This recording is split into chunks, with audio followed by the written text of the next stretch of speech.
All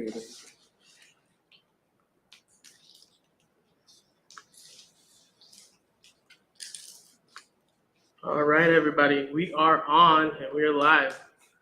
Hey, good afternoon, beautiful people. Thank you for tuning in to our mental health discussion regarding the topic of parental alienation.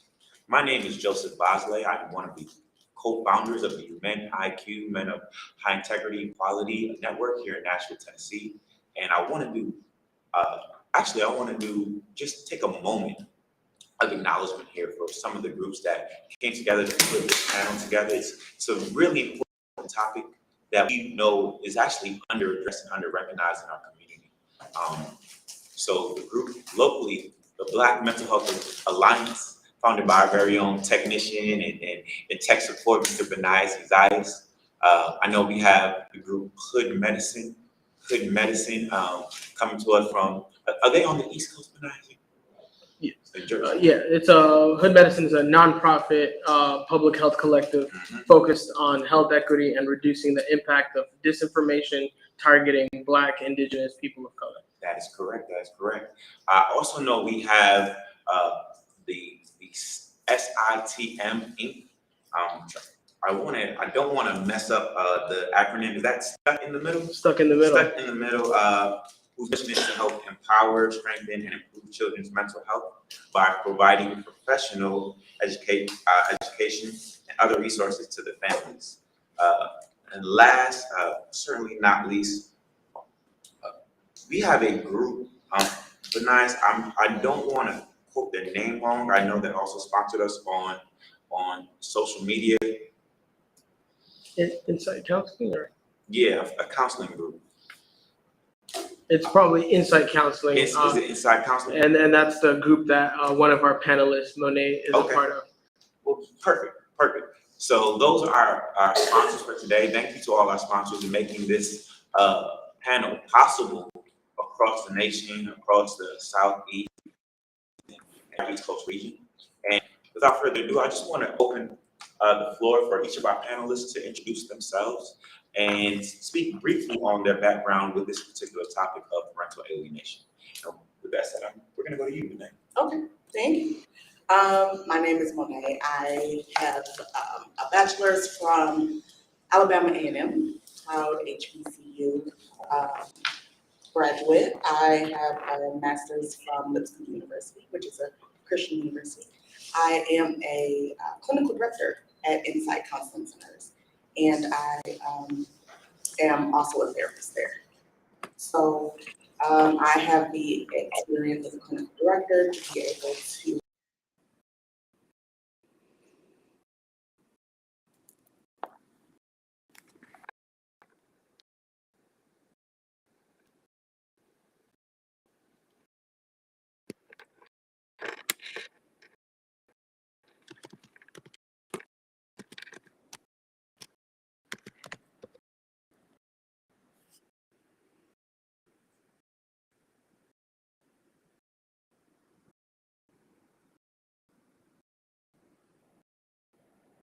the child.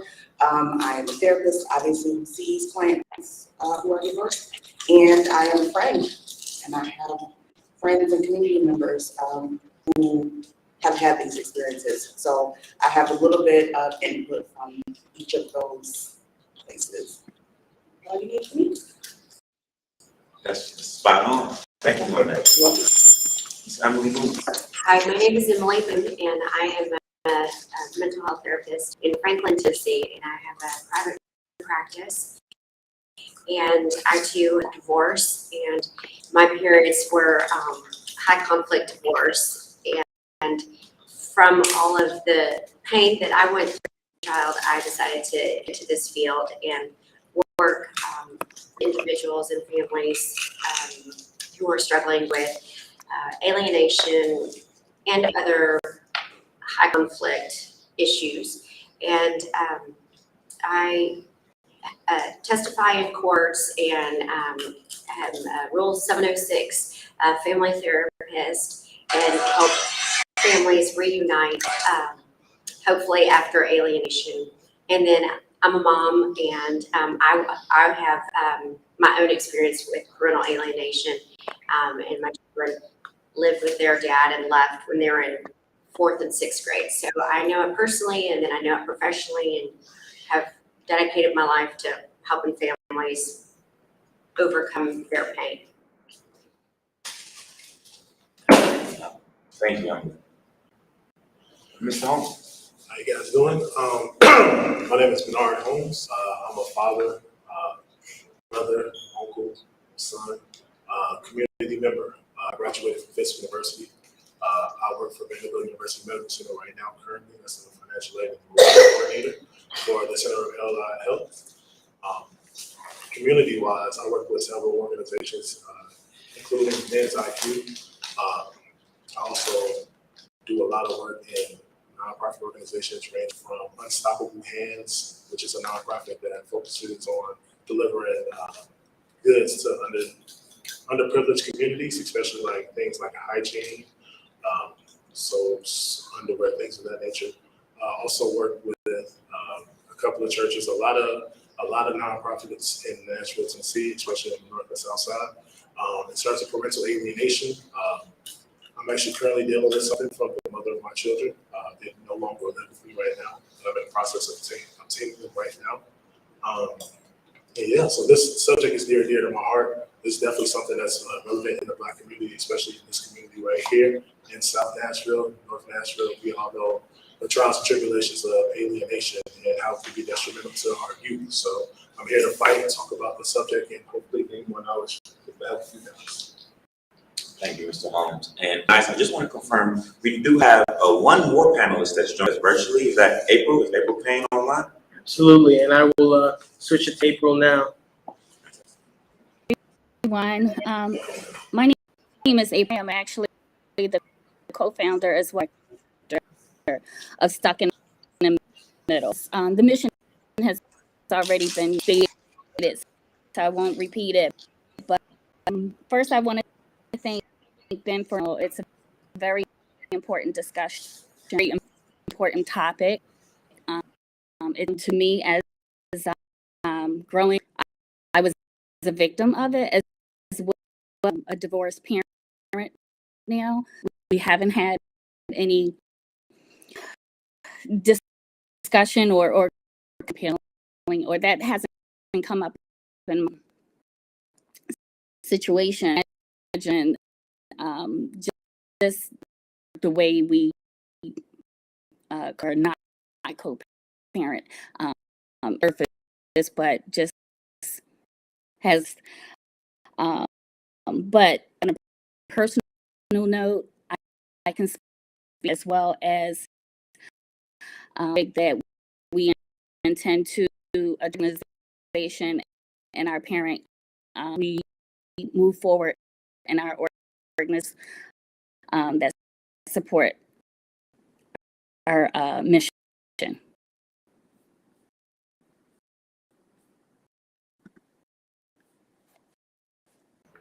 Back. And it was a little bit of choppy, I won't lie, but we're going to continue going. Wonderful. Sorry about that. So just to clarify our terms for today, because I want to speak about what we're discussing and what we're not discussing.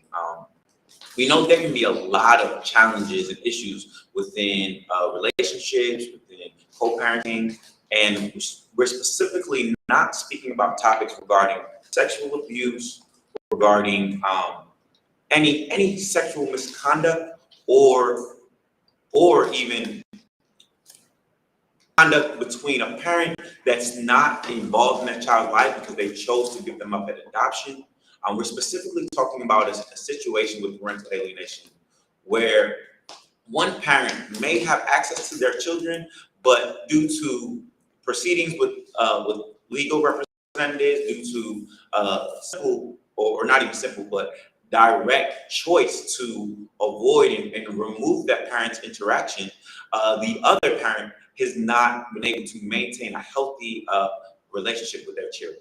This usually happens when there's a divorce or parents that have not had any formal agreement on how they're going to co-parent. And of course, in the I'm not going to say few, but those rare and unfortunate cases where one parent may not be aware that they have a child. Parent chooses to proceed with access to their child without letting the other parent know that they conceived a child together. And so just wanted to clarify that. Didn't want us to be preventative in the opportunities of exploring side tangents, because those are very important topics that we also need to explore when the time is right around mental health. But I want to stick to the agenda today. Additionally, I want to just give notice and reference to the Hardaway. Thank you for your support. Brother Nehemiah Hardaway is actually the individual that brought this topic to us, and the Black Mental Health Alliance as well as MenIQ, and made it such a high priority on our agenda. Due to some unforeseen circumstances, he's not able to join us today, but we're going to continue the mission, and we know we're going to continue this conversation in future series. With that said, I'm also going to do another note of just how the flow of the day is going to go. We do have a media presentation, particularly a PSA that we want to share with our audience. We'll dive into that shortly after we just expound a little bit further on the topic of parental alienation. And we do want to have a moment, an opportunity for Q&A between our audience members. So please write your questions down, write your comments down, because we want to engage those questions, those inquiries. But without further ado, I just want to pivot over to my panel here and ask. I mentioned a couple of some of the circumstances in which parental alienation may be experienced. Could you think of, or rather elaborate on some of the circumstances in which parental alienation may occur? Maybe even without with both parents around. Someone told me something about speaking poorly about the other parent and diminishing their value. Is that also qualified as parental alienation? I would say so. You say so? I would specifically say that that's a way that you can alienate alienate the child from one parent, coming from their parent, because the parent's view or message or narrative about the other parent is going to influence the child, right? The child is learning from what the parent says. And so that child is going to take what they learn, and it's going to be embedded in their heart and their mind. And that's going to influence how they see the other parent, how they speak to the other parent, how they view the other parent. So it's definitely a way to alienate that child from the parent, coming from one parent to the other. Personally, my parents were divorced, and my mom did a fantastic job of not speaking at all about her feelings about the divorce, her feelings about the alienation that was going on in their relationship. She didn't speak of it until I was good and grown, until I was able to ask questions about the situation that she felt comfortable adult to discuss.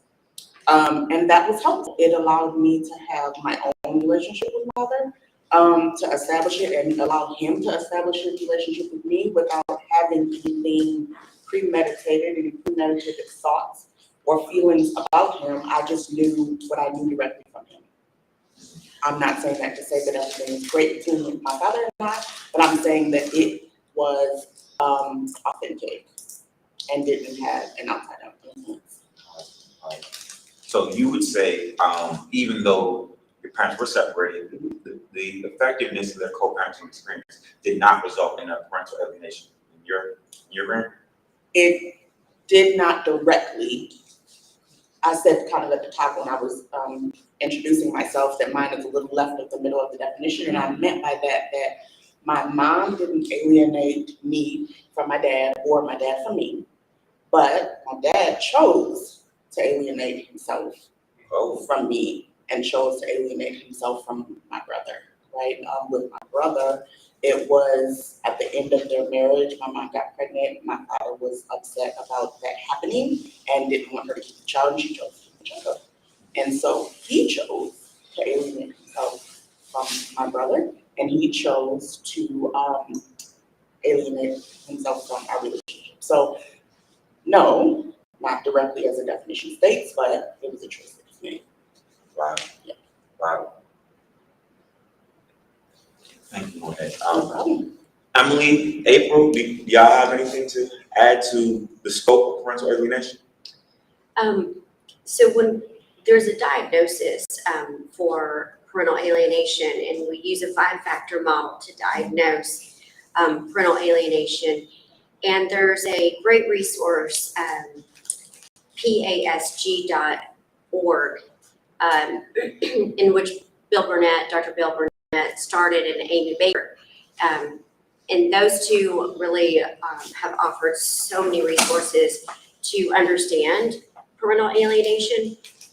But when we look at alienation and we're trying to determine if a child has actually been alienated from a parent, first we have to look at if there was a prior positive relationship.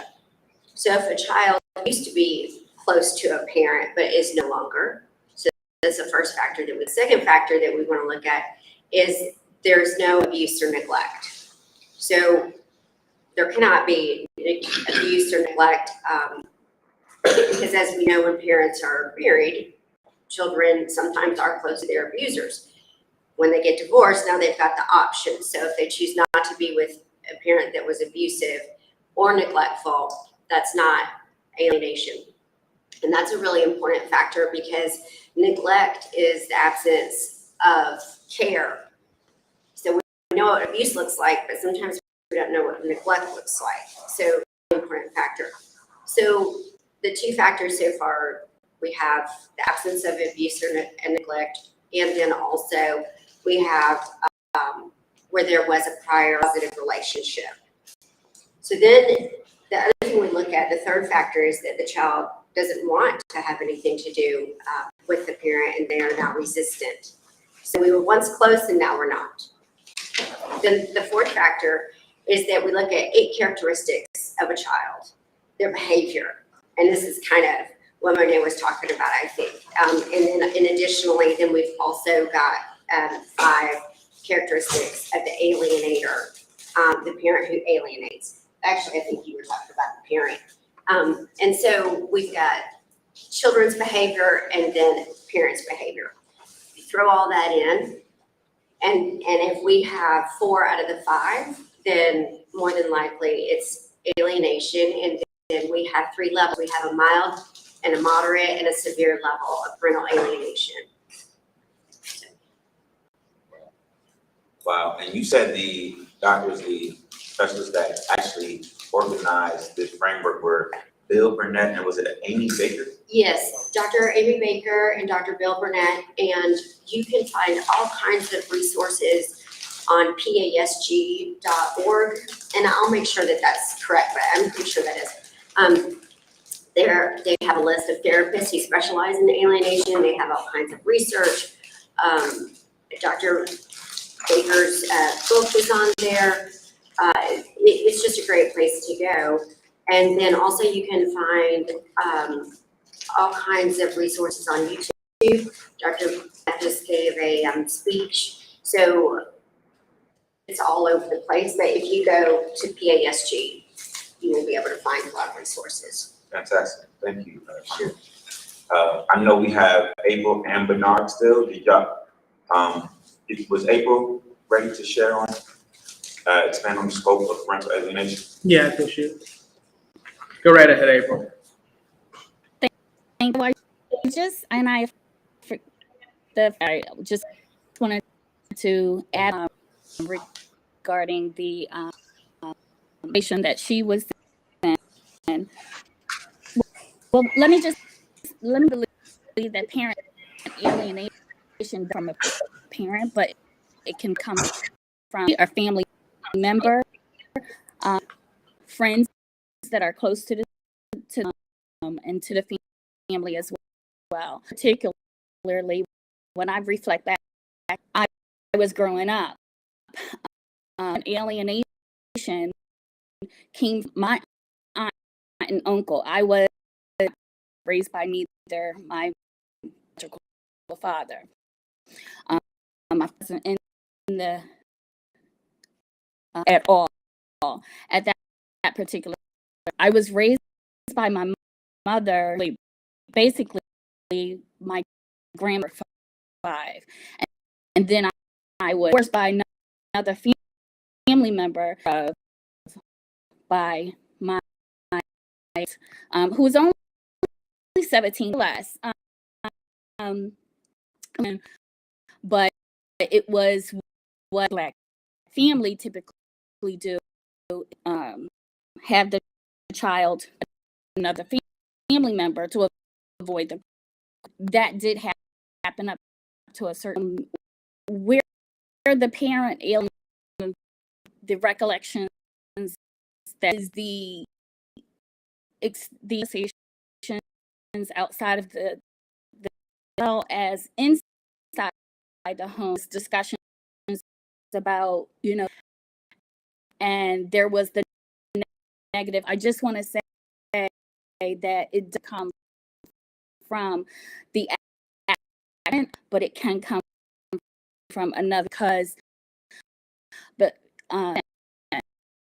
and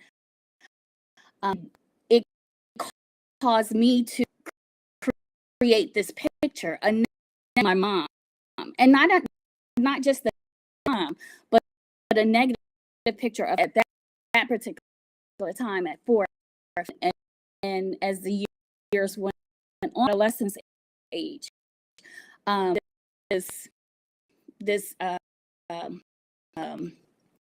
esteem, I felt like I wanted, and so forth. So, and then there was, my negative comments about her being alive, reliable.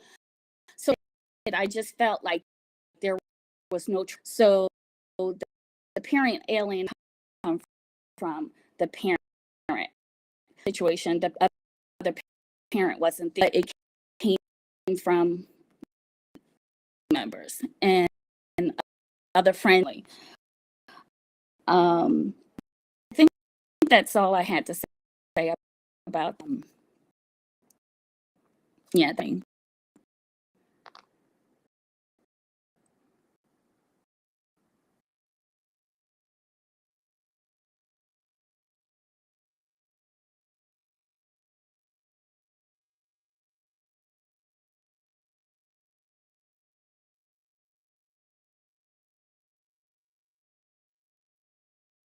Sometimes. And I can relay some of the message that she was saying. A lot of it was to with the fact that parental alienation doesn't necessarily happen between the parents alone. It can also be other family members. And in her specific incident, it was she was not raised by her parents, and she had members that raised her. And sometimes her parents, particularly, I believe it was her father, or it was mother. Mother wasn't always reliable, so the family would say, "Oh, they would do what we assume is parental alienation as a way of protecting her, from getting her hopes up about mom coming to visit her, or mom coming to do that." So there was unintended, family parental alienation that occurred, not from other, parents, but from the, extended family, who actually were trying to protect her from getting hurt. So thank you for that perspective, April. Copy. Thank you for that, Bernard, for that relay. And Bernard? I'll keep on brief. So my train of thought in thinking about parental alienation is basically when one parent or one force makes the other parent seem incompetent or at a disadvantage, whether indirectly or directly. So I'll give you guys an example. I'm currently dealing with the mother of my children. Who actually moved, flight kids, moved to North Carolina with all 3 of my children, put them in school, put them in after school programs, there, got a job and everything. When I had everything situated in Nashville right now, so it's really disheartening knowing that if individuals have the heart to be parents, are taken away from that liberty.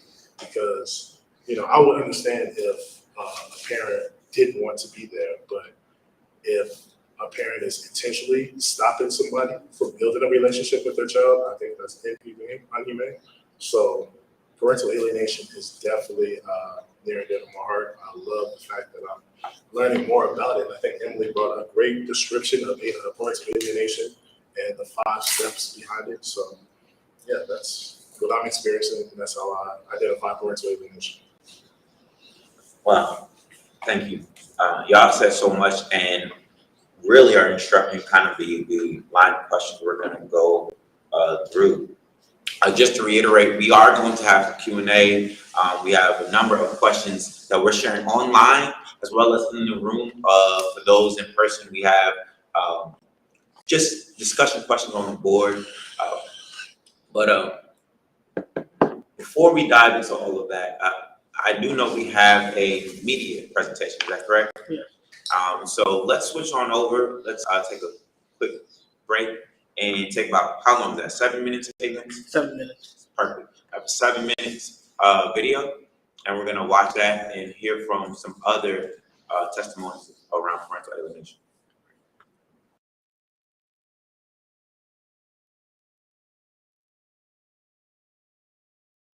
Memphis, Tennessee, primarily raised by my mother, and she had 3 other children, so 4 of us total. Single family household. She worked 2 or 3 jobs to take care of us. Grew up without knowing who my father was. My other siblings, of course, know their dads. So my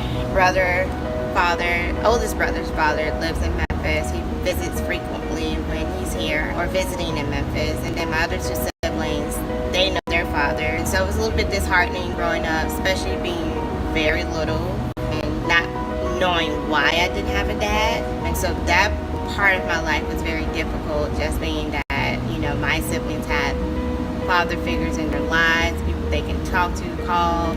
Christmas was always great for them, where I didn't have that luxury. I just had my mom. And so not knowing then at the time was very difficult to try and translate those feelings, trying to cope with, I don't know my dad, I don't have a dad.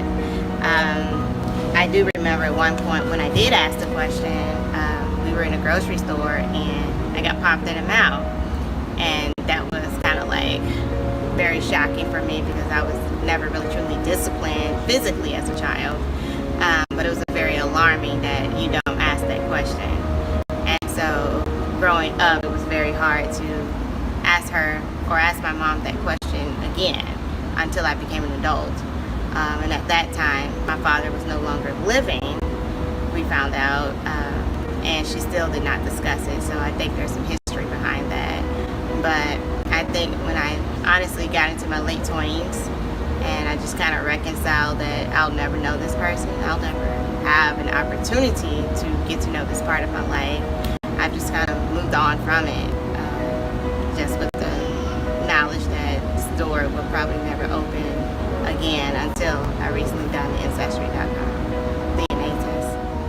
It was comforting to know a name. It was comforting to know who he was. I still don't know who he is, but at least to have a name associated with the person. But at this point, it's kind of not like I have a nonchalant attitude. I would like to know more of my siblings, my cousins, all of those things. He's no longer alive, so it's kind of null and void where there's no potential to actually build a relationship with him. My name is Rashad Donaldson. Early on, I had birth of both of my parents in the household, but they had split and broke up, and I remember going to go move with my mom, and we stayed there for a couple years, and then for some reason that I still don't fully understand or know yet, I moved with my dad, and I lived most of my childhood with my father and my 2 brothers. There was visitation. Like I knew that I went over my mom's house every other week. As a child, I look forward to that because at my mom's house, I didn't have to be so industrious and so disciplined with my activities and chores and studies and, you know, all these things that my dad had for me. I could relax and eat sugary cereal and watch cartoons in my drawers all day if I wanted to. So it was an experience that that I definitely look forward to, and I do remember like the longing and the need to get over there, you know, waiting for my mom to pick me up, looking forward to it, staying up late nights. Some nights she didn't come. In the early years, dealing with my son and his mother, so I knew I had to be a parent, I knew I had to be close, and I wanted to be with my son. But I went to jail for the first time ever in my life, locked up and put behind bars, so it was a traumatizing experience. Dealing with the justice system, going through court, trying not to absorb the negative messaging that the court system has for you as a father who's estranged from your child. You're trying to get back into your child's life. My name is Vincenta. My dad had been on child support for me since I was about 7. So it wasn't that he didn't know who I was. My mother had somewhat of a traumatic experience growing up. That could have played a part as to why my father wasn't around or why she didn't allow him to be around. Just not trusting men around her child. I love him simply just because that is my father. I don't have any ill feelings towards him just because I'm aware that there's two sides to every story. It wasn't 100% on him just as it wasn't 100% on her. My mother did an absolute wonderful job raising me the best way she could. I think probably the biggest thing that she probably couldn't control is me learning about men and interactions with men and dealing with men.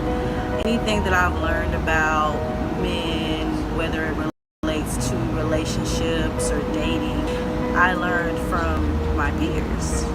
And that could be both good and bad. I look back on the situation not in disdain, but I'm thankful for the amount of growth I was able to achieve, right? And I'm in a place right now where my son lives in the same city as me. My access is unlimited. You see what I'm saying? I'm definitely in his life 100% of the time, and there's more encouragement to be more present. And so flip my whole situation around, right? Will and determination to be in my child's life was something that I kept and held on to. And unfortunately, the system might make it hard for some, but it's not impossible. I 100% support any parent that wants to try to be in their kid's life. I think it's very important. As a mother myself, I understand that I may be able to raise a gentleman, but I will not be able to raise a boy into a man. That's just some things a single parent can't teach. Both parents need to come learn, grow, and come together and fix these issues amongst themselves so they can be better for the child.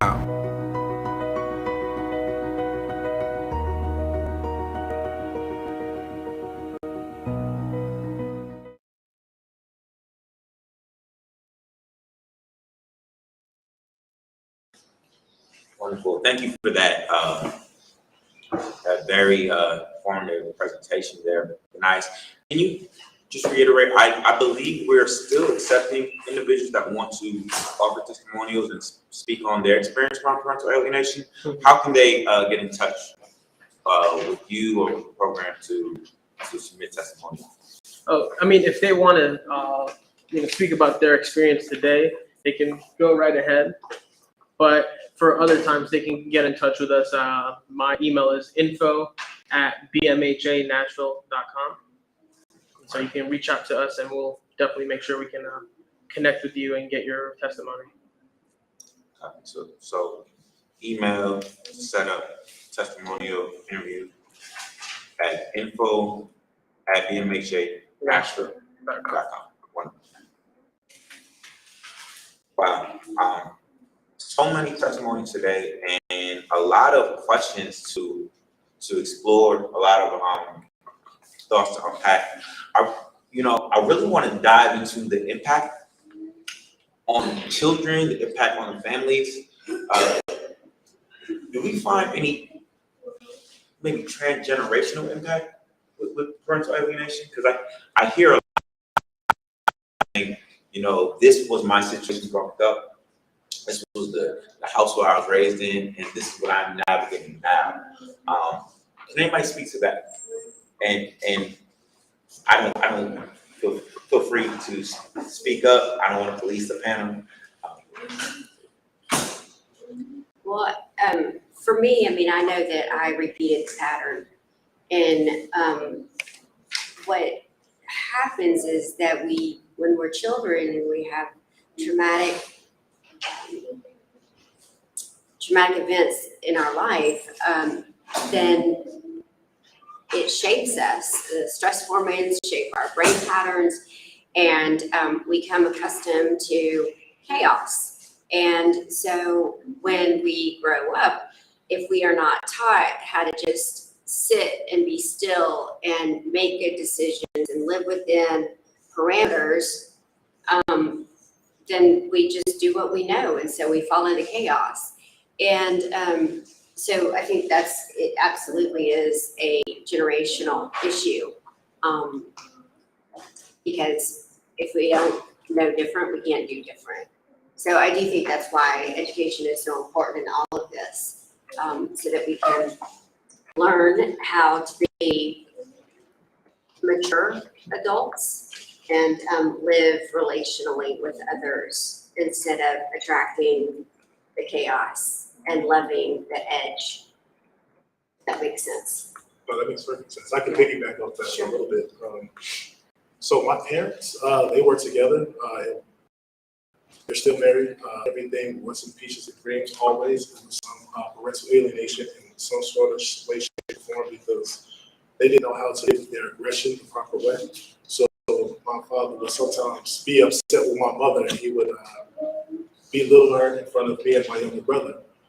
But at the end of the day, they stayed. So I had the mentality where it was like, with the mother of my children, by any means necessary, whether hell or high water, whatever chaos, we're going to try to make it work. But that was the mentality that I took from my parents' relationship, not realizing that, every situation is different. You can put your best foot forward in whatever, but if you don't have another force to actually get towards the same goals as yourself, then you're going to be still doing the same patterns as your parents, because at the end of the day, it's not identifying the real issue. It's not finding ways to deal with anger and how to cope with the other parent instead of lashing out. So I tried my best to fight that and still went through that cycle. So it's pretty fun. What is important to remember is that children hear and they take in everything that they learn and that they hear and how they're influenced. They take it all in. Some things they're able to throw away and not retain, but they take it all in. So it is important for us to protect what they're hearing and what they're learning, which means sometimes protecting from ourselves. We can have something we want to say about the other parent, about the other child, about the relatives that is not necessary to say in front of the child. It does not mean that it's not true, because it could absolutely be true. So I'll talk about how the relationship with between my parents wasn't necessarily a good one after they divorced, and there were many things my mom could have said that would have been facts, but she did not share them with me because she understood that I'm going to take it in and that I'm going to create a narrative about my father. The narrative that a child creates, we want to think sometimes that a child doesn't understand things, and while they may not understand it, they will create a story in their mind as to what something means. So when a child is not, one of the young ladies spoke about asking her mom about her dad and got slapped in the mouth for it, right? So that mom was saying to her child, we don't speak about it. Well, just because we don't speak about it does not mean that child is going to stop thinking about it or trying to create something in their mind about what that means that father's not around. They will create a story. They will get it from different sources. They may get that story from what's going on with their friends or what's going on with their relatives or what they see on television. And they may think that that's what's happening.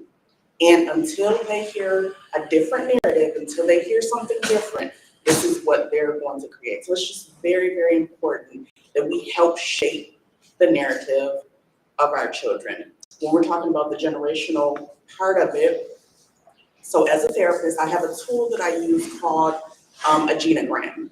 And short story, what a genogram is a family tree that has, besides the names, characteristics or traits about the people, right? So I'm doing a genogram with a client, and we're writing out who's divorced, who's married, how many children, who has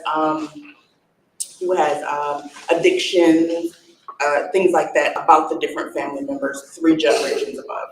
At the end of it, because this is something that we write out on a big board, at the end of it, we realize for that client, there are not many men on this board. One reason there are not many men is because a lot of the parents were not married. Also, they did not birth a lot of men, so there was a lot of females just in the family. And so the view that this woman, this client got from that is that men are not needed.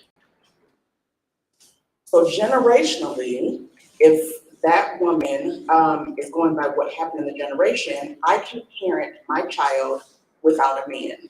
So that means that she could possibly alienate the other parent because I don't need him. I can do this by myself. So that's how it can look generationally, right? I'm sure that that's not something that she thought of in the front of her mind. It was in the back of her mind, unconscious, that there were no men. But because there wasn't, what messages are you receiving about parenting with a male? Likely not very many. Relevance. That's a topic we often talk about in IQ, like keeping the Black male relevant in the family. I know we also have April. April, did you want to speak on some of the impacts you're aware of parental alienation? I definitely to the comment about that hit me as in marriage. One of the things try to break the generational line by being married, keeping the family together. Separated on his own, decided that and move out of the makes or that made difficult because he didn't go to the next town and breaking that generational that was traumatizing for one. I am on my own. He's just over the bridge. Still felt like every night waiting duties, they deal and me going and all the reasons that comes with parenting was that was it was a heavy load to carry because why would a parent walk away from their own like from being involved with his he had open out into the court system until him not supporting. That was a route that I was trying not. So breaking that generational curse rather was a struggle for me and moving away from the state made it even more of a I felt like that general curse would not be, because now we do have a barrier between prevent him from seeing the kid or being a part of their daily activity, calling on the phone every day, being actively involved. That was hurt, not just to me, but then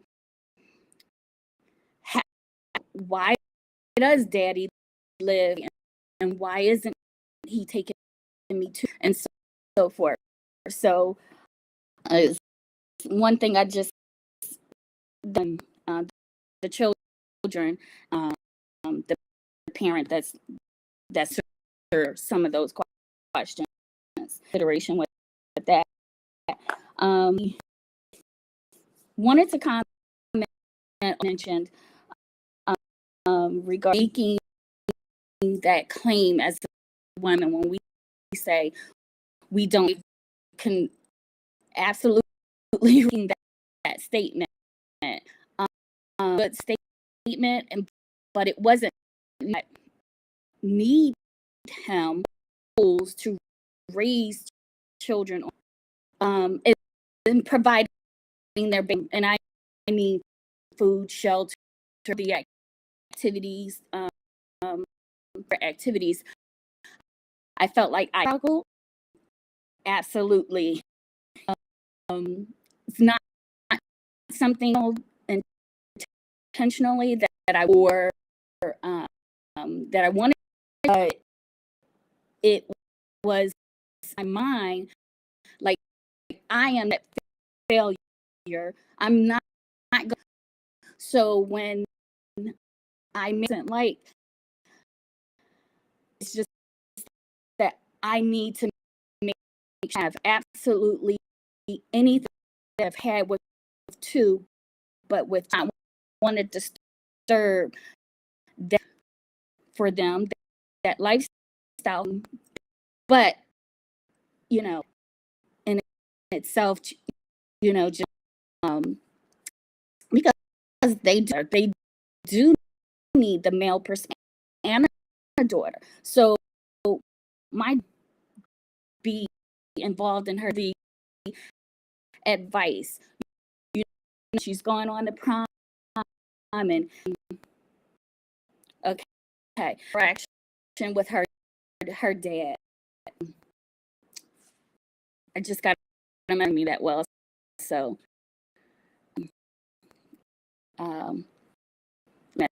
then that. April, can you hear me? I just got to remember me that well, so. Yeah, we're still working on that, but the part that I did hear, the part that I did hear. April, can you hear me? Just got to remember me that well.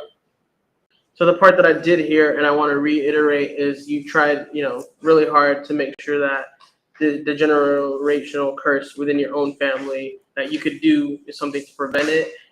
Another thing that I remember you saying was that you were very intentional about keeping the state out of, your relationship, because you knew that, getting the state involved would do further damage to your family than fixing any of the issues in terms of, trying to get the father to be more involved, in the children's life. And I think that's a really important thing to mention, because there are a lot of laws and the ways that the state and, plays, it's not really in the benefit of our families. It's not in the benefit of, people's mental health. It's really, oftentimes it's very damaging to everyone who's involved. And so I know that's an important thing. So thank you for mentioning that. And I will pass it back to Joseph. Thank you for translating, Benai, just because of the technical difficulties. I would ask if there's any way we can potentially get April on a call or with the phone, so that we can hear her live time as well. Her story and what she has to share is very important. We're very interested, and I do think it would just assist. And so if you can coordinate that with her, that would be very helpful. Absolutely. Also, I wanted to ask to confirm that BMHA, we do have a list of therapeutic resources around mental health on the website, bmha.org, is that correct? .com. Sorry. /resources, yeah. bmha.com/resources. Because we know the topic today can be very triggering for some people. Please tap into that. Please, it's completely free and available, and we can, regardless of if you have insurance or not, we can connect you to some opportunities. I wanna actually explore a different side of parental alienation, just because I do think we may be one-sided on the narrative currently. And so for the whole panel, is there any time that you feel that parental alienation may be warranted for the safety of children, and why do you think, whether warranted or not, why do you think parental alienation is such, why is it such an issue this day and age? Why are people actually doing this? What do you think of the motivations? So that's just something I wanted to explore. I guess I can start out because I'm the one that's least versed in this topic. But what I see is a lot of trauma. It's individuals who dealt with a lot of pain that didn't accurately cope with it themselves. And so instead of like learning about it and treating it and overcoming it, they actually continue the generation curve to make more children and follow the same pattern. Hurt people who hurt people. But it's trauma. It's a lot of trauma that individuals deal with, males and females, in this community, and it's not accurately tackled. So a lot of people don't know that there's resources out there to help them out. A lot of people maybe don't have the funds for those resources. Maybe just plain ignorance, don't know. So, yeah, I think that is some of the things that I see, what you guys can tell, your scope of view. Well, parental alienation itself is never a good thing. So I think maybe what you're talking about is maybe protection of a child. Okay. But parental alienation is unjustifiably trying to make a child detach from a parent, to make a child hate a parent. So that's never a good thing. But to your point, yes, I mean, certainly there are reasons always to protect a child from a parent based on the actions that a parent did themselves. And that's really the distinction. Usually alienation occurs when a parent does want a relationship with a child. The other parent turns the child against that parent. So I hope that answers half of that question. Yeah, so it wouldn't fall within the definition of parental alienation if there was anything justified. That's right. That's perfect. Unjustifiable is the prefix to the whole definition. That's really the important piece. Yeah. To the point of protecting a child, right? So I'm gonna beat this dead horse about creating the narrative for the child, right? So if there is a reason, if there's a justifiable reason that you're keeping the child from the other parent, include the child in that conversation, because again, they will create their own story about why that's happening. So for instance, if the other parent is an alcoholic, and that alcoholic is not a functioning alcoholic, obviously we want to protect the child from being in that scenario, in that household. But there is information that you can share with the child that's age appropriate. For whatever age that child is, there is some information that you can share with them to let them know that the reason that they're being kept from that parent is because mommy's not well, mommy needs help. We hope that mommy gets well very soon, and when she does, we want to reconnect you. We are waiting for that day. We want that thing to happen, right? So we are creating that narrative and letting that child know that this is not a hateful thing that we're doing, that this is not a mean-spirited thing that we're doing, but that we care about the other parent, right? Even if you don't, the child does not need to know that. That's not something that needs to be shared with the child, right? Because we're protecting, if you are saying that you're protecting your child from this other parent, again, you may need to protect that child from your feelings and words around the situation also. Well said. Are we able to get April on the line to speak on this, maybe by call? Not yet. We can. Not yet? Yeah. Okay. Definitely have a few more. And we have a Q&A component, but was there a specific response that someone, I saw some hands up? State your name. Sure. My name is Jonathan. My specific question dealing with the topic that's being discussed here is the word justifiable. Because it seems to me that what's justifiable for one parent may not be justifiable for another parent, or may not be justifiable for society. And the person that gets to choose justifiable may be biased. And so maybe I don't want my child to eat meat and you're a meat eater, and that needs to be justifiable to me. Or you're Jewish and we're Baptist, and that's just, so how do we wrap our heads around justifiable in this context? Great, thank you, Mr. Parrish, for that question there. I think, I'm sorry. I think that's a fantastic Yes. distinction. And I'll let you, because you're talking about the description of it and the Yeah. DSM description, so I'll let you. Sure. Well, justifiable would be when we put a child in the way of harm. And so if the parent is abusive or neglectful, really and when we talk physical, sexual, and psychological abuse, that would be justifiable when a parent does not protect the child. But certainly, and that even goes to your point of, okay, well, that's on a scale, right? Because, a parent has the right to spank a child, and the other parent may say that that's not okay. But we're talking about, abusive, psychological, and sexual abuse that's really hurting a child, hitting a child, and putting marks on a child. These are kind of the not justifiable. When a parent is drunk and putting a child in the car, we would want to protect the child. But even then, there are measures that a parent can take to provide safety for the child, supervised visitation, where a child is still seeing that parent. So, you do ask a great question. And the other thing we look at is good enough parenting. And because we all have our own issues, everybody's got one. And so, is a parent good enough? That is another thing that we look at. And these are all gray gray answers.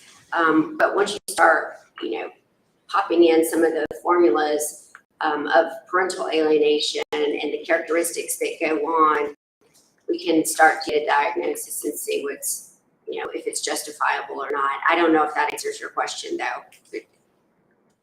I appreciate you giving. Trying. I guess my answer to that would be, what is the intention of the parent? I'll use the example that you said, like maybe one parent is a meat eater, maybe the other parent isn't. It's the parent that says that, okay, my child is allowed to eat meat as long as they get the nutrition that they deserve, that they're supposed to get, and they have the intent to be good for the child.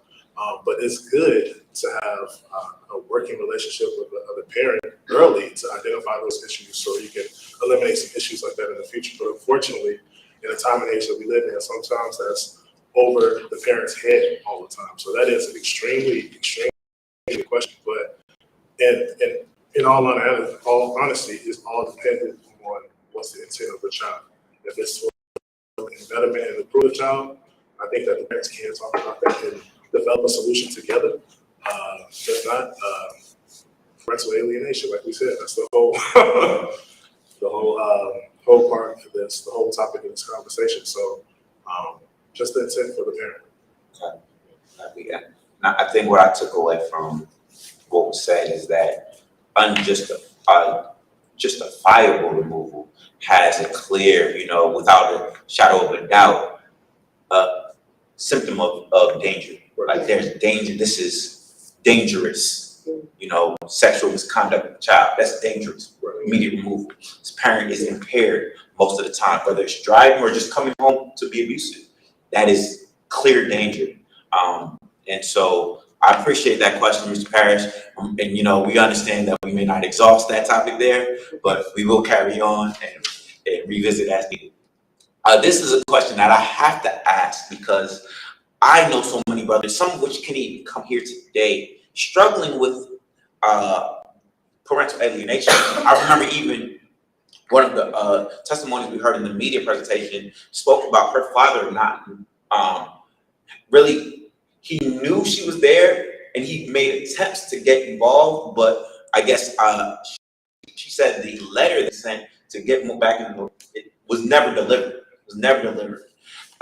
So my question is this: what are there some common denominators you find in parents, maybe males specifically, that are successfully able to get back in their children's lives versus men that may, or parents, because I do know also women have been victims of parental alienation, parents that are unsuccessful. Are there some common denominators, or is it just basic, you got tenacity and determination, like you just weren't tenacious enough? You know, I find that hard to believe.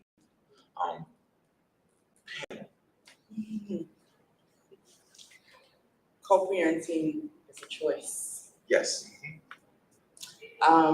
Both parents have to be willing to do this parenting thing, and co means together. Copy. Everyone's not willing to do it, as you mentioned, and the other gentleman mentioned, right? Like some things are not justifiable. Some reasons why people are keeping the child from one parent is not justifiable, right? But it is a choice. And so to your point about what type of effort, I think was the question that you're asking, like how would the parent be able to get in when they're being alienated, is what I heard. Well, for the parents that you may have seen be successful in getting back into their children's lives, were there any common denominators in their journey? Did they become like legal, paralegal professionals? Like they had to get really sad, or maybe it was they had to maybe be, I hate the term finesser, but they had to be very, very experienced in stroking the ego of the parent, saying, hey, look, I understand. And look, I just want to spend some time with our child, to the point that like they were calming down. I don't know what creates the success. I know a lot of people that are on the side of not being successful, getting back into children's lives. I'm a marriage and family therapist. Yes. What that means is I can see individuals, but I also am trained specifically to deal with conflict that happens in marriage and families, right? When we're dealing with conflict, the key is that you are not only doing what's good for you, but you're also doing what's good to and for the other person. So maybe I don't want to say please, but if I know that please is going to get someone to give the response that I need, I'm going to say please. What is my intention in saying what I need to say? Is it to be right? Is it to make sure my message is heard? Or is it to, in this circumstance that we're talking about right now, make sure that I get to see my child? And if the parent is saying, well, I'm not going to do that because that's not right, I shouldn't have to do that, maybe you should not. Maybe you should not have to do the thing that is necessary in this case to do to see your child. If your intention is to see your child, you may have to make some choices that you do not want to make, maybe should not have to make, but is necessary to make to get the result that you want. In conflict, that's just kind of how it goes. So to your question of what is successful, sometimes it's putting yourself aside for your goal. It is creating your goal first. What is the goal? Is the goal to see the child? Is the goal to prove something to the other parent? Is the goal to get your message out there? What is the goal? You can reach your goal if your goal is to make sure that they know you're not going to do anything that you should not do. You can do that. That may not get the result that you want though. So I think I would start with that. What is your goal? That's really helpful, just for you to put it in that context. And I heard a little something about you mean a family therapist. Is mediation maybe a factor? Like third party, is that really it goes one way? It can. again, it's a choice, right? So both parties have to be willing, and sometimes both parties are not willing. So to your point about the goal, if your goal is to see your child and this parent is just not allowing it to happen, you're putting all the blocks up. If your goal is to have a relationship with your child, maybe that relationship is not going to happen until they're 18. And that's sad. It's really sad, and it should not be true, but that might be what happens, because at 18, that child can make the choices that you're not able to control this other parent. You're just not able to control what they do and what they allow you to do. And sometimes we want to force people to do things. None of us want to be forced. None of us want to be told what you better do or what you have to do. Nobody really reacts to that very well. Okay. Yet we continue to do it. We continue to try to force somebody and say, you better and you must. None of us really react well to that. So if this parent who is being unjust and unfair and not allowing you to see your child, yes, that's going to affect the child. That is fact. The fact that you're not in that child's life is going to affect that child. However, there can be a change and a shift in that relationship once they turn 18 or once they're able to see themselves, and you can create a relationship going forward. That 0 to 18 could have been, but it's not. We have to deal with what it is, right? So it didn't happen. 18 going forward, there's many years, hopefully, right? After 18, where we can create a relationship. Let's do that. That was helpful. Yeah, that was good. I think that what you said is so important, and to understand that children are helpless. And so if they live with a parent who wants the child to have nothing to do with you, the child is not going to go against that parent because their livelihood depends on that parent feeding them food, water, shelter. So they're not going to go against that parent and say, oh, but I like this parent, I want to go there, because they know they can't provide for themselves. So oftentimes, no matter what you do, a child won't come to you because they know that they got to live there and they're going to get in trouble or whatever the story is. But I think to your point, and it was in my case, is that when my kids left, I just had to do my own work and know that I had to do what I wanted to do that made me feel good about trying to stay in touch with my kids. I could put my head on the pillow at night and know I did everything I could. And then when they did go off to school, college, they both came back to me because they're independent thinkers in their way, and they can now have a relationship with me. But my job was to not be resentful, angry, and say the horrible things that That's right. I wanted to. And so really it is, yeah. And so my message to all of my clients is a message of faith, because that's when, you have to bring, in my opinion, God into it and just say, I don't understand why it's not my time right now to be a parent. It's not. And and this is where the rubber meets the road of being Christ-like, and you got to walk the walk and forgive. And so there's a lot of stuff I can say about that, and I won't, because that's not why we're here. But you just ultimately do what you think is right to know you've done your part, even if it's that small. I think that's inspirational.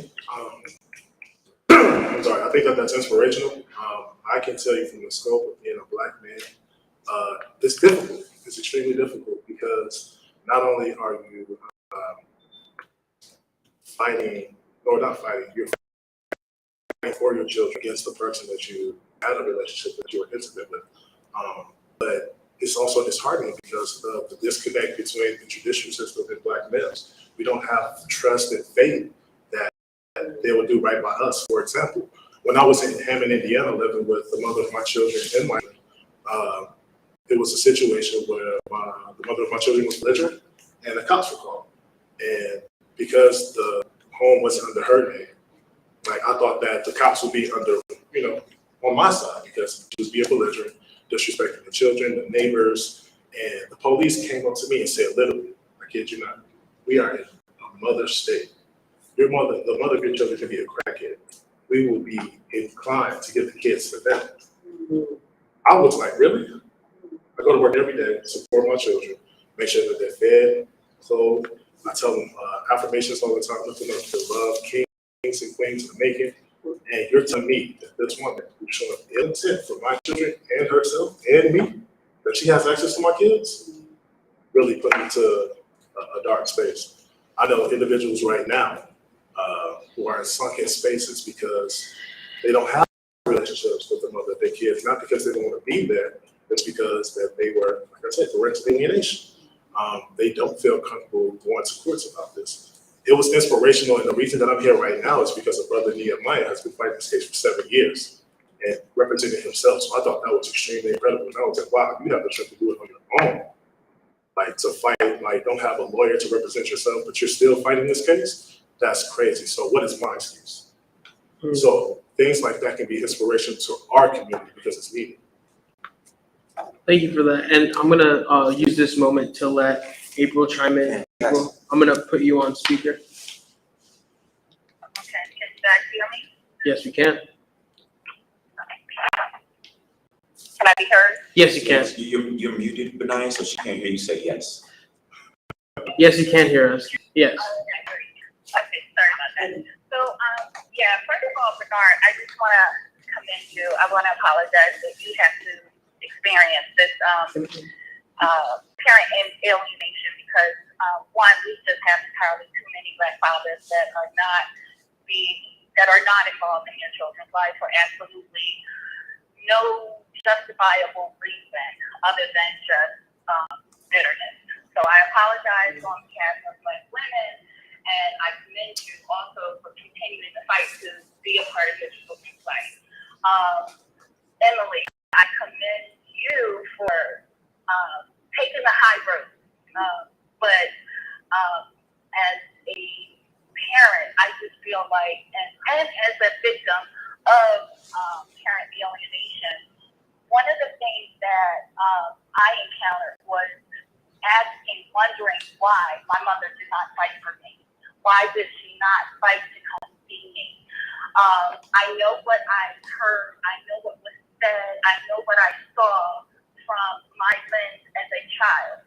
But growing up in those years between 0 and 18 are so important for a child to be involved with your child, with your parents or parents, both parents actually. But if you only have one, it's pivotal. It's in their developmental years. So I am a fighter, regardless. And one of the things that I did not, and I don't know if you guys heard me previously, but my ex moved out of state. So he did not have the day-to-day connection with our children like I did. And that bothered me to hell because I felt like they needed to be involved with their father, regardless of what was going on between us. They needed to be involved with him. And the fact that he took that stance and moved to a different state, moved him from being that parent and that's so important for them. So my response would be, if you cannot be nice and cordial and co-parent, then the only option, which should be the last resort, is go to the court and fight like hell. Because and it's not to fight against the parent, but fight for your child to be involved and don't be selfish about it, because the message here is that our children should come first. They need us. So we need to be there. We need to do whatever, by all means necessary, to be involved in our children's life. That's just it from, in black and white for me. Do what you need to do to be involved. And if that means I have to go to court, I have to fight on my own, or as pro se, or conjure up some money to get an attorney to be in my child's life, that child needs you. So that's pretty much all I have to say about that. I love that. Thank you so much.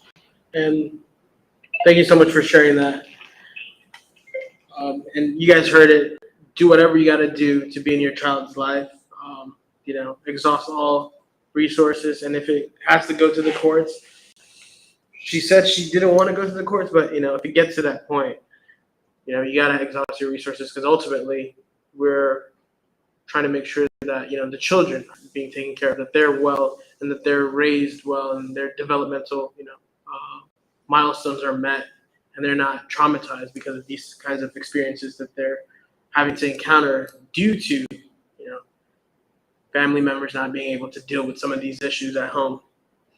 Yeah, I'm glad you both mentioned the topic of resources, because I think that's an area that parents, at least from my experience, my interactions, feel that there's a lack or lacking the right resources to support themselves in their journey to care for their children and get back in the lives of their children. Are we aware, and this is not just a question I have for the panel, for the audience, for people online, and of course you, April, as part of the panel and online. Is anyone aware of any standing resources that are really reliable in helping people get back in the lives of their children? Please speak Well, up. I think that website I gave, but it's pasg.info. So pasg.info, Parental Alienation Support Group, or Study Group, I think it is, .info is great. If I can just go back and say one thing to what she was talking about a second ago, and exhausting resources. I also think, though, on the flip side, is that everybody's made differently in our pain tolerance, and when we are married, also fighting for a child can really be very stressful and taxing. And I'm not suggesting don't do it, but I think we have to look at the whole entire system.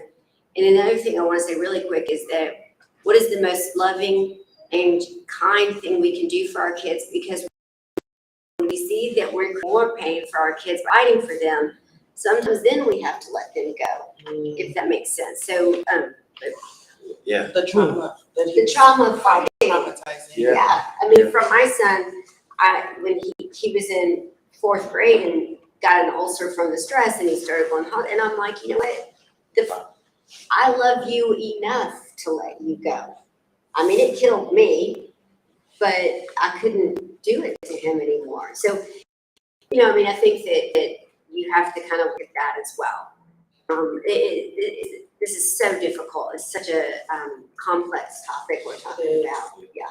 And it's always unique. Like there's no standard case. It's always case by case. Exactly. I saw we had a hand in the audience, Ms. Fitzgerald. Hi, I'm Lauren. And I want to piggyback off of that because one of the things that I'm ADD, so this is not a sign of disrespect. This is me trying to pay attention. So one of the things I've been absorbing as I'm listening to this is just all the trauma everybody's taking in, whether it be child or parent. And I'm like, we have to figure out a way to center the community of self, because if we don't put our mask on, we don't put our air mask on first, we can't put it on somebody else. So I just wanted to center self-care in this space, but also centering self-care could mean, making sure we have our children in our world. So that's what I wanted to offer. Thank you for that, Lauren. That was much needed anecdote. Reminder of self-care. On that note, let's all take a breath. We're gonna practice some breath works, breath 5. Well, maybe not breath 5. Y'all, we are at 3:20 currently, and we have about 40 minutes left. I want to really have an opportunity to open up the floor for questions, both online and in person. But before doing that, I do want to present a couple of questions for the discussion. And if you're here, you can feel free to visit on our right side of the room. We have detractors, right? We have questions about the impact of alienation, why people may choose to do this, and where it's rooted. But on the left side, we have some solutionary items, right? We have items on talking about what are some strategies and habits for healthy co-parenting, maybe some you've observed, some you're even practicing, as well as are there ways that family and friends can offer support to individuals that are journeying through co-parenting or are about to journey through co-parenting. So I do want to present those as some discussion questions for us both in person and online. But at this time, I want to thank our panelists one more time. Y'all been so amazing. And I want to open up the floor for questions. Yeah. But nice, let us know what we got. All right, I will whenever they come through. Do you have any questions? Sure. You touched on the extended family in earlier discussion. I don't know for the state of Tennessee legally what rights grandparents or uncles and aunts have outside of the birth mother, birth father, but what rights they have in trying to initiate contact, even if there's a justifiable reason for the natural parent not to have contact. Is there a legal fight for their extended family to maintain contact? I am no attorney, but I work in the court system a lot, and I do know that it is so difficult to, one, take a child away from a parent, much less for then a grandparent to come in and say, I want, Visitation it is so difficult. Yeah, I've got a couple of cases right now where the grandparents are alienated from their grandchildren, and both cases look pretty dismal. But that's two cases. Yeah, I mean, one person with one opinion, I don't know. But I know that it is pretty difficult. But I suppose it depends on the situation too. I have a personal experience, not necessarily with extended family, but when I was getting my divorce, I asked the question of if something happened to me and I wanted to put in my will or in my directives who I wanted my child to go to, and that was my mother, because my mom is like my child's second parent. That's the person that he sees most besides me, right?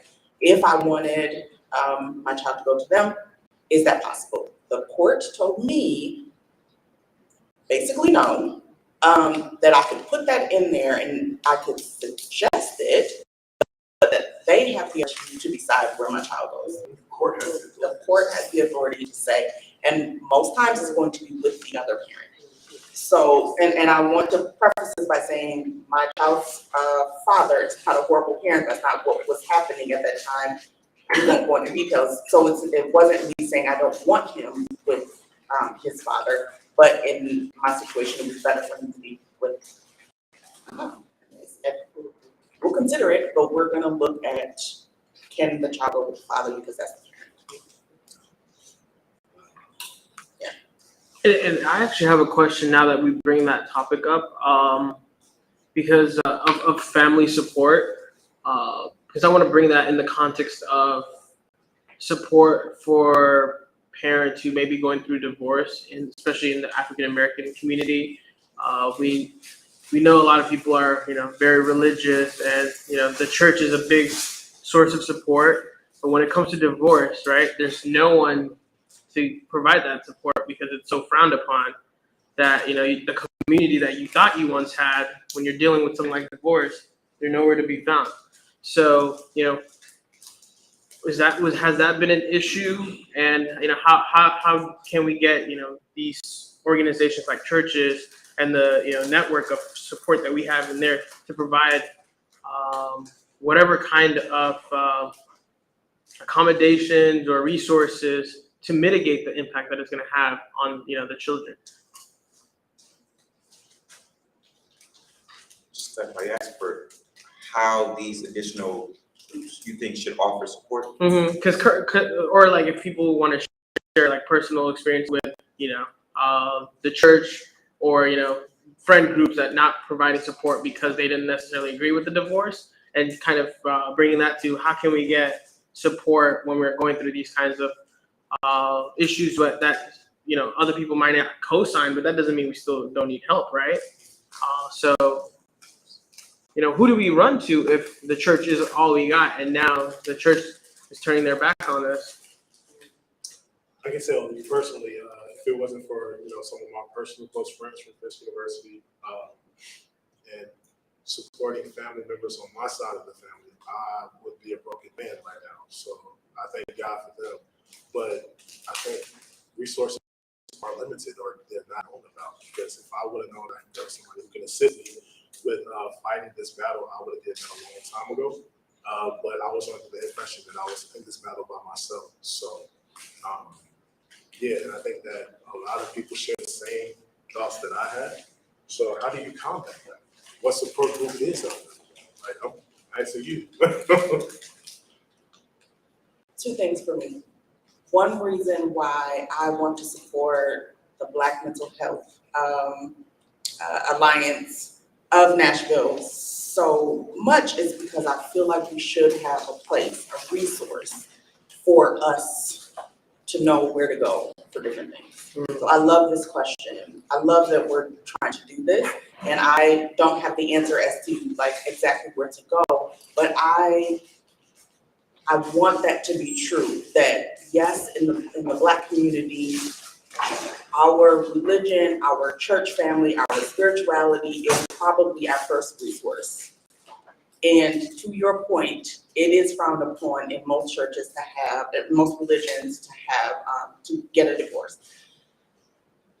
One thing I think can be helpful is realizing that the church,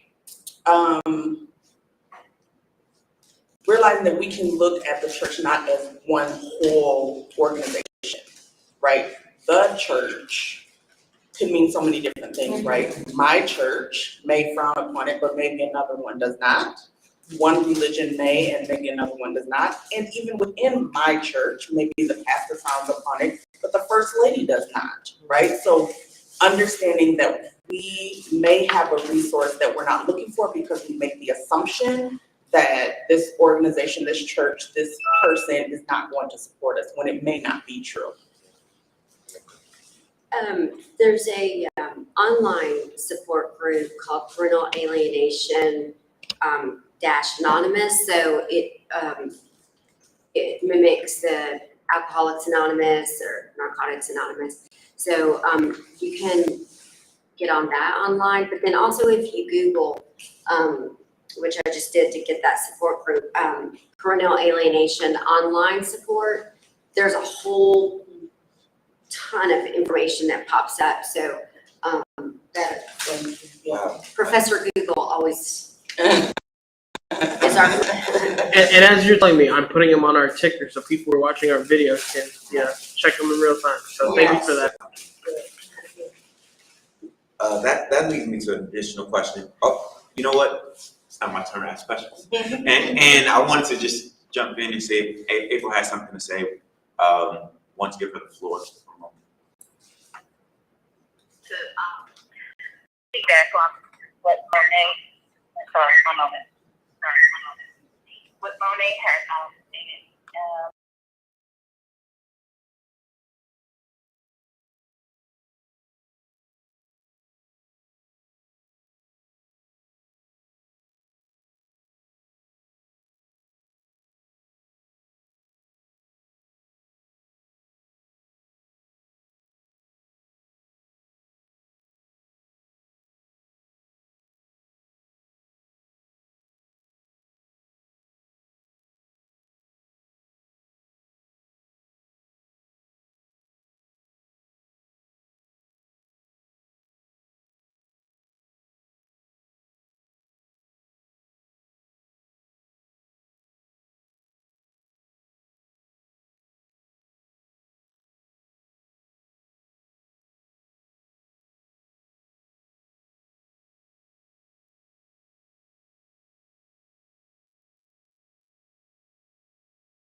Comment, I'm not sure exactly kind of it's on about, but just pointing out that a lot of times we only speak out or say something about our situation to one particular group of people or one set of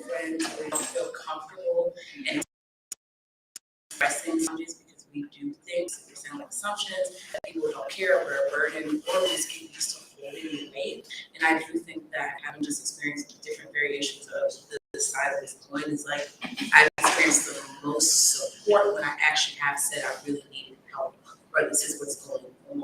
And a lot of times just verbalizing it gets the energy out there so that wherever you live, wherever you live, it can at least lead you toward people that would be willing to help you. So I think a lot of times if you could just expand your resources outside of the one that you do know, exploring online groups, exploring other friend groups, and just even if you hear somebody in the grocery line talking about something, and and taking some information up from people that you find that there are a lot more resources available. And there's even like lawyers that do pro bono work for like masculines or like for fathers that are alienated. So never feel like there actually isn't resources, because there usually is something for somebody that would be willing to assist. If you say something. Love that. I love that. Thank you. Put a little love and passion, energy out there. Like, go ahead, just ask what you need for. I gotta ask this question. I know it's not my time to ask. I gotta ask this question because I like to be preventive or proactive as people. So we know this won't be an exhaustive list, but is there a list or are there some action items, steps y'all would encourage parents to take if they know they are about to begin co-parenting? Whether they are having a child with someone they're not going to be in union with, whether they are in union but about to separate, are there some action items you say you want to make sure you insulate the family, the child? You want to make sure you have a meet. I don't know what the steps are, but if there are some items I would suggest, put this down on your list. I have suggestions. Let's do it. So this is going back to me as a therapist, right? It's gonna sound basic, but communication and what you were just saying about expectations, that is one of the biggest things that can cause conflicts is unspoken expectations. And what I mean by that is should do or should know. And when that person doesn't do that, you operate off of what you thought they should have done, but you're not voicing it, you're not saying it. So the same thing that I would say to a premarital couple, someone who is about to get into a relationship, let's talk about all of the things. Some of the things you think your partner knows about you, or some of the things you think you know about how they feel may not be true. So let's just get it on the table, talk about it, set expectations that are spoken for the relationship. Same thing's gonna happen going out of the relationship, going into a co-parenting. Let's talk about it. This is not always possible because feelings are feelings, emotions are emotions, and people are people, and people will people. So people are gonna do what they're gonna do, and if you're at high emotion, this is not the time when we're able to best speak, when we're best able to make decisions. That's not the time that we're able to do it.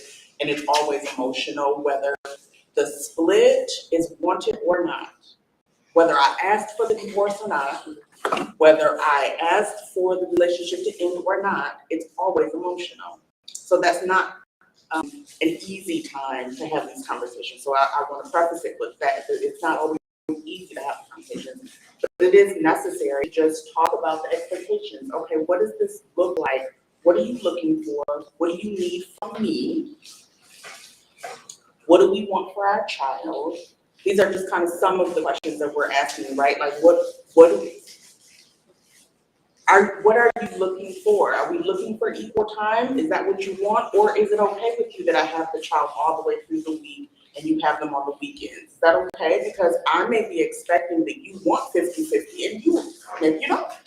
Maybe you're fine with me having the child for 2 weeks and you see the child every other weekend. So let's just have the conversations. And as we were talking about, somebody mentioned mediator, I think that's you, and we're talking about mediation. Yes, maybe the person that you know in your family or your friend group that you know that the other person will listen to or hear from, and that you will, that's going to be a non-biased party. Maybe they can be in the conversation to help out. And as a therapist, I can be that person, right? Like, a therapist is helpful. I'm not gonna go down the tangent that I want to go down about how helpful therapy is and what therapy means and all of those things, but I'll say this, therapy is not just because you're crazy, not because you're feeling crazy. Therapy is a place where a person who does not know you and know your situation can hear your situation and from a professional lens offer strategies, suggestions, insight, thoughts that you may not have. So the same thing can happen with this couple is what I'm saying. If you go in and you see a therapist as a couple and you're about to co-parent, maybe this person who has not heard your story, does not know you personally, does not like you over you, will have a suggestion that can help you guys, and you'll be willing to listen to that person rather than listening to the other person. I knew it, Marlon. Therapy is always the answer. On the Black Mental Health Alliance, every time. Thank you for that. That was great. Some other suggestions? Well, the other thing is, in terms of setting expectations, might be just understanding that you can't co-parent and that less is more, and to disengage and go with that good enough parenting idea, and that you divorce or separate, whatever, not together for a reason. And so understanding that his way is not gonna be your way, and that as long as there's not neglect or abuse happening, there's not a lot you can do, and so disengaging and not trying to control the other person. I already said something, but I want to say something else. Oh, yes. This is from personal experience, right? So in divorcing my ex-husband, he parents differently than me, right? And I'm right about everything, right? Because that's just how self-centered and person-centered we are, right? Like we think we have the right way. So I'm like, no, it should be done this way. It should be done. I mean, it shouldn't be done that way. It should be done this way. I'm speaking to a friend, and she says, the influence that my child is going to get from his father, the male influence, the way that he's parented differently by that parent is necessary, whether you like it or not. He's gonna have two different styles of parenting, but that's okay if the way that you are parenting, you are loving on the other parent as far as not saying anything hateful, not alienating the parent with verbiage or anything like that, and you are continuing to teach your child the right way. Because there is going to be a point where that child is going to be able to make their own decisions and be able to take what they're getting from both sides and say, okay, I think this does apply here and this is what mom says, or me, I'm not a male. I can't give him a male experience or perspective. If he is rougher than I want him to be and louder than I want him to be, he'll be okay. That's not detrimental to his health. It's just not what I would prefer, maybe. So both perspectives are, what's the word I'm looking for? Not necessary, but welcome. And that's life anyway, because we gotta figure out how to adjust in situations that are tough. I can't control it. You can't control the other person. So just let it be and let it be known that it's gonna happen. You just do, like you said, your best to put in the energy that you want in there. And that's all I can do as a mother. We have a question Facebook from Alfred L. Brady, and then we'll get to you. If someone is stuck and needs to get court help, what would you suggest would be the first step? Needs to get court help. Yeah, for a parental alienation.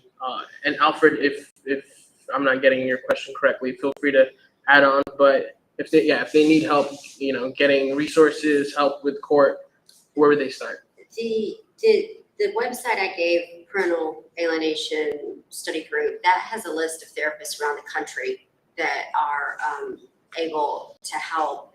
It's important that you find an attorney, if you're gonna go that route, that has an understanding of parental alienation, and also a therapist, because if a therapist doesn't understand what that is and the dynamics of it, they can act more damage than help. So that's important. And then, you know, if you're gonna do pro se, meaning you're gonna represent yourself, then to get online and familiarize yourself with the diagnosis of it, the 5-factor model, because you're gonna need to know a lot about it if you're gonna try to go into court. So either get a well-versed attorney, therapist, either one could help you get to the right resource and guide you through that process. Perfect. And that website again is pasg.info. Yes. And I put that on the ticker. Thank you for the question, Alfred. And now we'll go to May. May, you have a question? Yeah,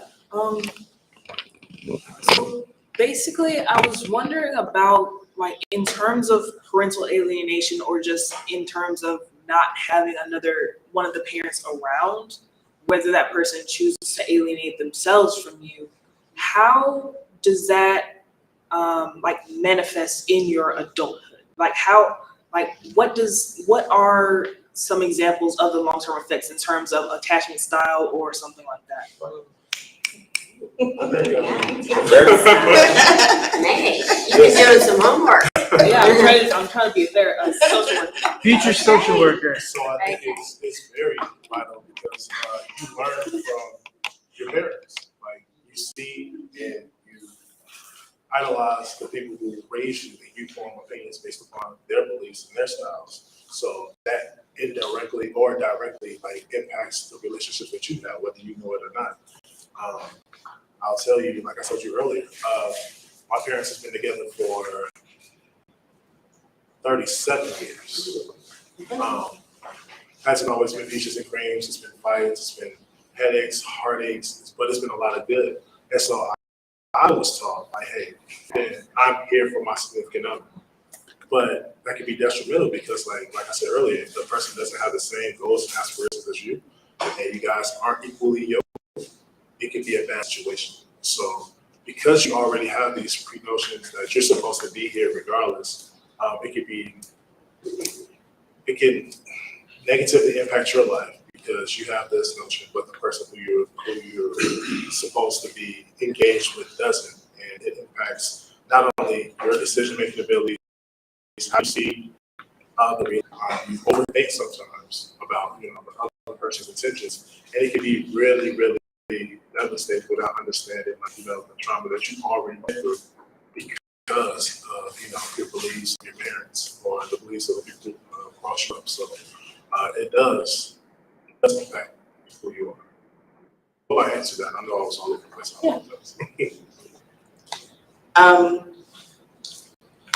Have you heard a female say, I don't have female friends, I don't trust females? This is not exhaustive, it's not the only reason, but what if one of the reasons that female doesn't trust other females is because she doesn't trust her mother? And the reason that she doesn't trust her mother is because her father or the father's family or the grandmother painted a picture of who the mother is. And maybe the mother was not trustworthy. However, if the other family members could have loved on that mother in a way that helped frame what this daughter thought of her mother, it could have been helpful. Speaking of from personal experience, you heard of daddy issues. So my brother and I, same father. Again, when my mom birthed my son, it was at the end of their marriage, and so my father didn't want to accept my little brother.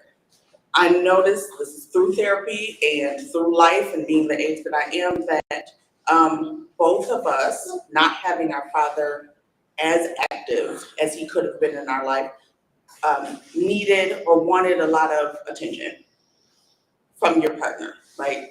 And how that shows up is maybe when the other person comes to you and they're always there and they always want to be around you, that looks like love. because my experience of love from my father was absence. And if I interpreted that as he did not love me, then the opposite of that is if you're around me all the time, you do love me. That is not a bad trait to look for in a person, someone that wants to be around you, but that is not a foundational, it doesn't mean that it's a foundational piece. Oh, they're around me, so they love me. So one way that it can show up is that just replacing what you didn't get from your father with what someone gives you in a relationship with them. And it doesn't necessarily have to be romantic. This can be friendships. Trying to get that from somewhere else, and you get it in a way where you're trying to fill what you didn't get, which does not happen. It does not get filled that way. That's not how it works. So that means it's constant. That means all of the relationships kind of look the same. They kind of, have that same flavor because it's not quite doing what you thought it was going to do. So you continue to do that same thing. Yeah. That's how it can that's one way. That's exactly how I am too. Yeah. Yeah. I would say too, if we look from a child's perspective, children are egocentric, meaning they believe everything is done and to them for them. So if a parent does not want to be with a child, the child will say, well, what's wrong with me? Mm-hmm. And so as a result, they will put who they are, the essence of themselves. They'll say, well, you're not good enough. I'm going to put you over here. And now I'm going to start developing masks. And who do you want me to be? And then I'm going to start doing whatever I can to make you like me. And so as we grow up, our self is over here, but the masks they get exercised, they get defined. And so we are really good at our masks, except that we don't really know who we were.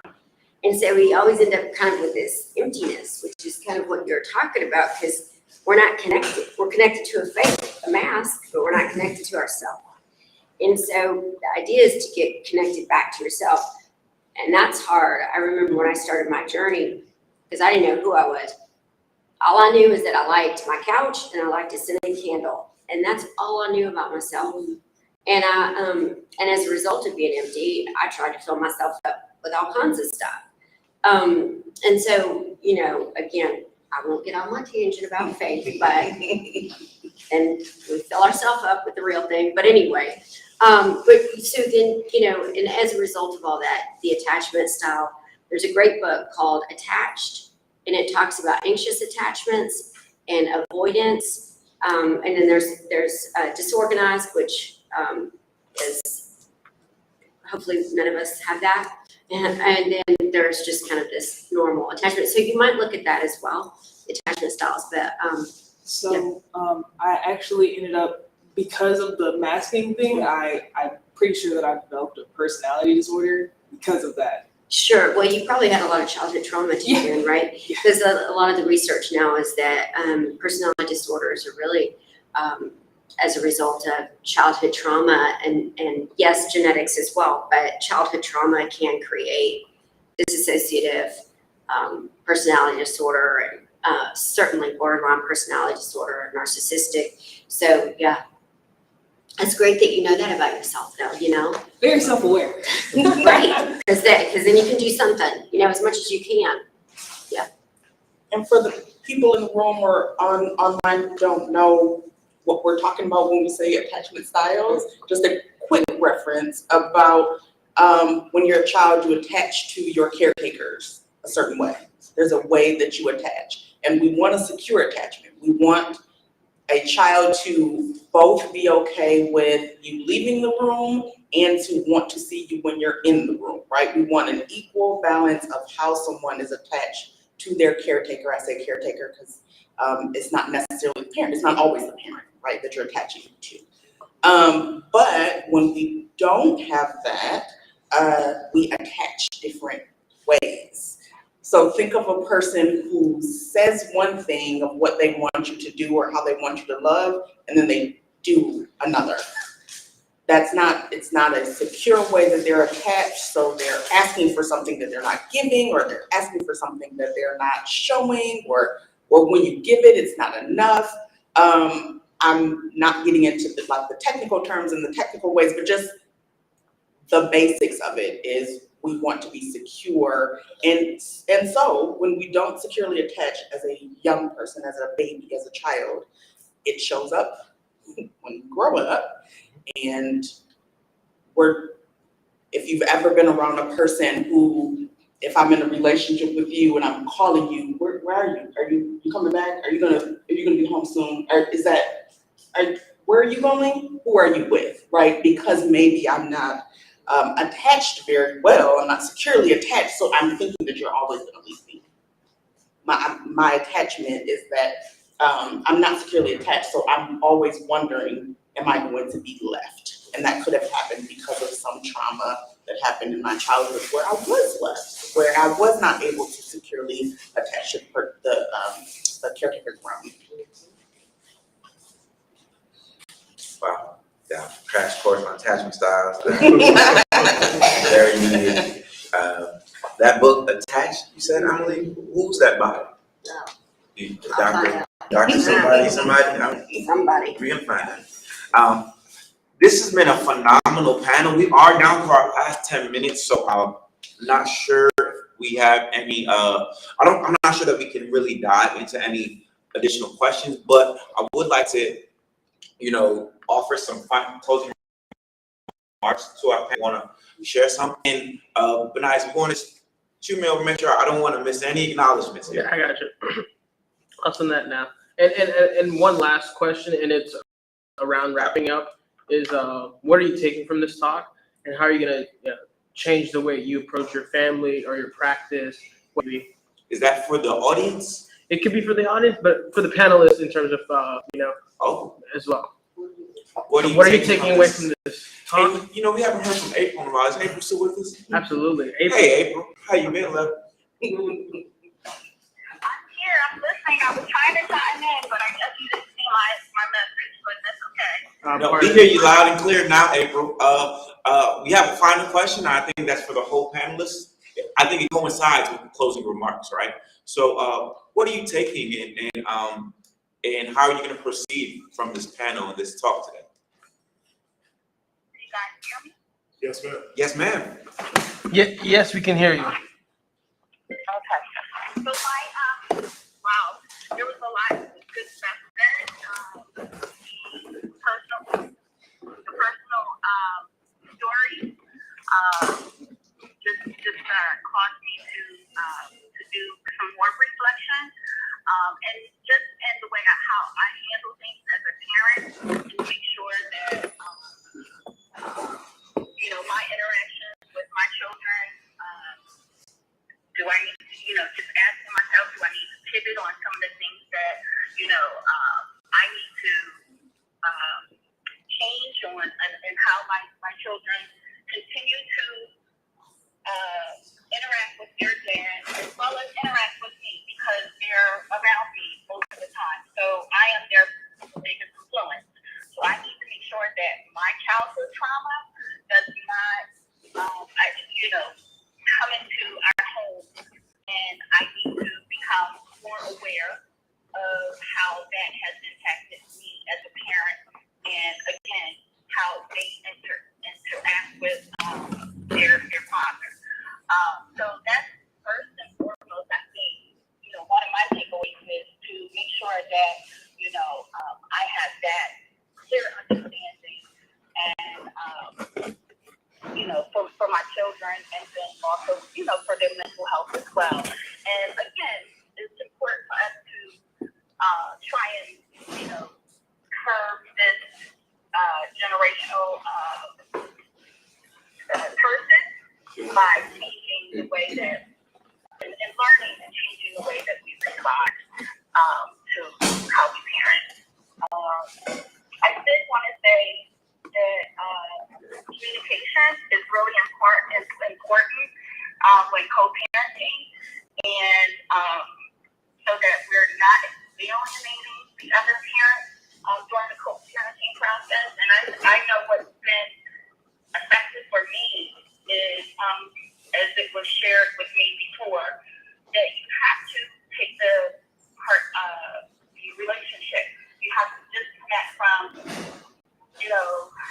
husband and wife and attach it as a directorship.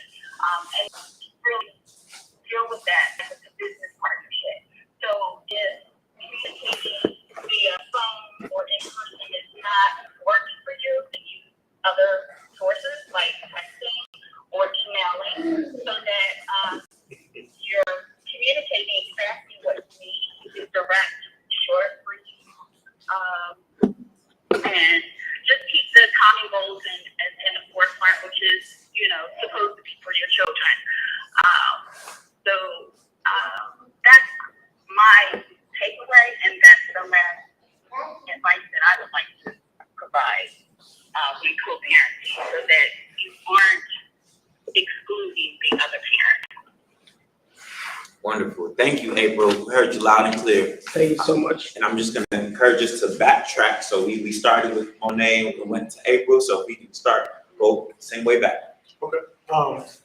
What I took away from this is understanding the expectation of your significant other before you produce children will be vital. But if it does get to parental alienation, don't be afraid to reach out to individuals who currently or in the past been in the same situations, get some words of encouragement, utilize all resources around you. I thank God for Black Men, Anti-Q, and the Mental Alliance program, because resources like that, I didn't know anything about. So don't be afraid to reach out to individuals and push come to shove. Don't be afraid of the legal system, because at the end of the day, you got to do any and everything to be there for your children. So that's what I took away. I took away just being appreciative of being invited to this and being a part of this community. I very much appreciate it, and I enjoyed hearing a lot of what you said. And you too. It's always good to hear different perspectives. I really appreciate you speaking to your experience. That I think is just vital for us to have real life experience, stories of how it affects people. We need to humanize our issues, and this is a way to know that there are humans attached to the other side of what we're talking about.